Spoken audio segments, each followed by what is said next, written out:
这台梅林牌洗衣机脱水的时候咔咔的响。根据故障的现象，我们首先要检查离合器抛簧坏了没有，卸掉皮带。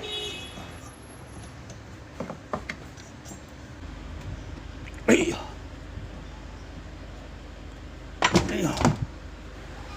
这颗螺丝终于拆动了。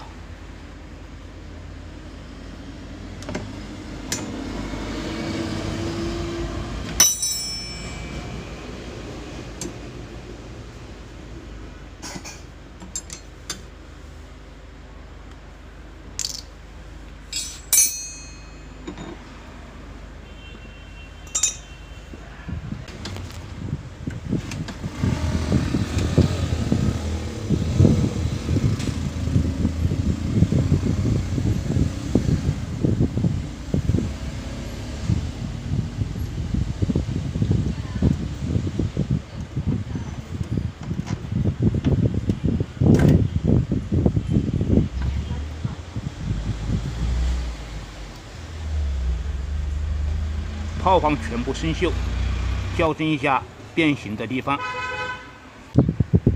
给抛簧涂上润滑脂。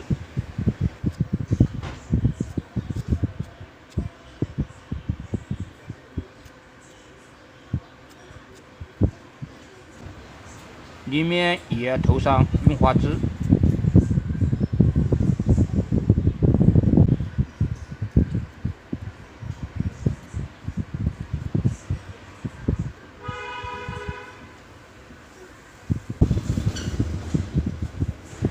现在开始安装。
视频就拍到这里，谢谢观看。